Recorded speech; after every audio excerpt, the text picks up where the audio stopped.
सकाळपर्यंत ते असं म्हणाले होते की हो आम्ही तसं करणार नाही, परंतु त्यांनी बंडखोरी केलेली आहे. देव तरी त्याला कोण मारी बस. परंतु रवींद्र चव्हाणांनी महापौर निवडीवरून भिवंडी महापालिकेत आज मोठा राजकीय भूकंप झाला. भाजपच्या अंतर्गत राजकारणामुळे संतापलेल्या नारायण चौधरी यांनी पक्षादेश झुगारून बंडखोरी केली आणि चक्क काँग्रेस राष्ट्रवादीच्या पाठिंब्यावर महापौर पदाची खुर्ची खेचून आणली.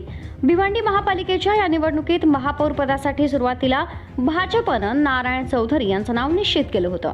मात्र ऐनवेळी चक्र फिरली आणि स्नेहा पाटील यांना उमेदवारी देण्यात आली.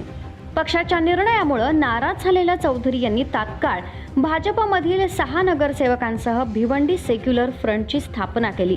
सभागृहात झालेल्या हात वर करून मतदानाच्या प्रक्रियेत चौधरी यांनी विजयासाठी आवश्यक आकडा सहज पार केला.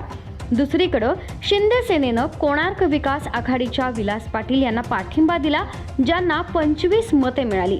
भाजपच्या अधिकृत उमेदवार स्नेहा पाटील यांच्या पारड्यात केवळ 16 मतं पडली. नारायण चौधरी यांच्या विजयानंतर भाजपचे प्रदेशाध्यक्ष रवींद्र चव्हाण यांनी तीव्र नाराजी व्यक्त केली आहे. भिवंडी महापालिकेच्या महापौर पदाबाबत काय करता येईल या संदर्भात स्थानिक पदाधिकाऱ्यांशी चर्चा सुरू होती. नारायण चौधरी यांना महापौर पदासाठी अर्ज भरण्यास सांगितलं होतं, कारण त्यांनी आम्हाला कळवलं होतं, पण नंतर तिथं अनेक घडामोडी घडल्या. त्यामुळे स्नेहा पाटील यांना उमेदवारी देण्यात आली. काल संध्याकाळपासून ते सकाळपर्यंत नारायण चौधरी यांना असं करू नका म्हणून समजावण्याचा प्रयत्न केला होता. पक्षाच्या विरोधात गेला तर तुमच्यावर कारवाई केली जाईल असंही सांगितलं होतं.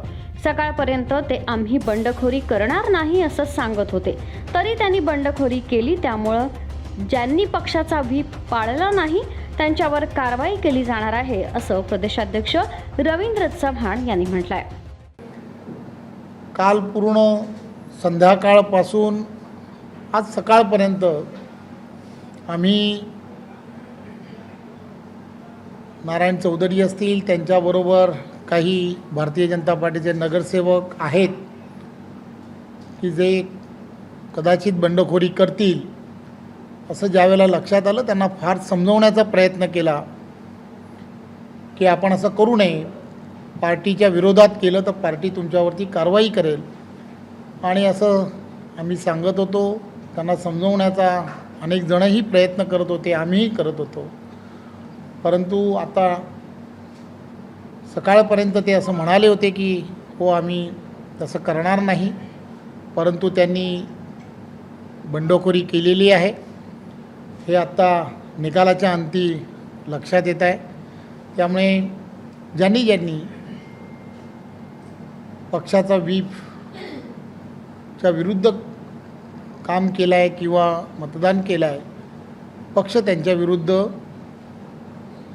कारवाई करणार आहे असं आम्ही सर्वांनी मिळून ठरवलं आहे.